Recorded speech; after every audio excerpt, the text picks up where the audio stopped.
Ce qui me passionne dans la musique, tout type de musique, comme dans l'art en général, comme dans la vie en général, c'est la zone dans laquelle les émotions sont difficiles à définir.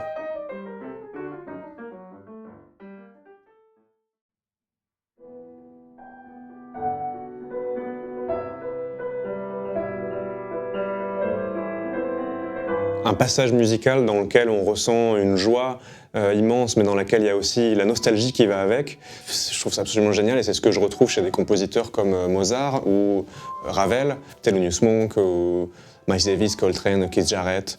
C'est vraiment ça que je cherche dans la musique tout le temps, quand je compose ou quand j'improvise, c'est cette ambiguïté émotionnelle en fait.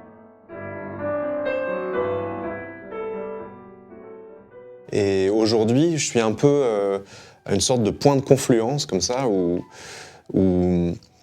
je joue du jazz beaucoup, je joue du classique beaucoup, et quand je fais ma propre musique, c'est un mélange des deux.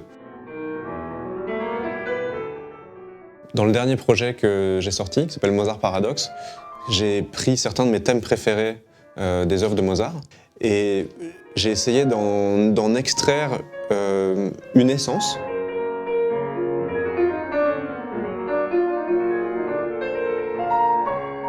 La fusion de deux cultures, c'est délicat parce que on veut faire se rencontrer deux choses qu'on adore, qui sont très différentes, mais sans appauvrir ni l'une ni l'autre.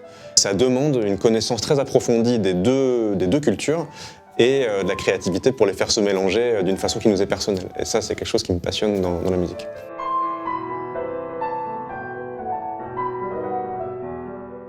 En général, le cœur, pour moi, c'est la mélodie. Et puis l'harmonie, le piano, c'est un peu comme un orchestre, donc on peut vraiment travailler sur l'harmonie. L'harmonie, c'est vraiment les couleurs et les alliances de couleurs.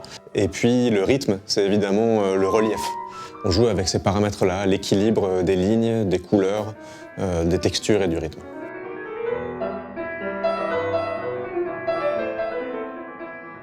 Être assis au piano, jouer de la musique, improviser quelque chose et sentir qu'il y a une émotion qui part de mon cœur à moi et de ma tête et qui va aller toucher ceux et celles qui sont en train d'écouter, qu'ils soient initiés ou néophytes, et provoquer une émotion puissante, profonde, personnelle, d'un cœur à un autre finalement. Je crois que c'est ça ma mission en tant qu'artiste.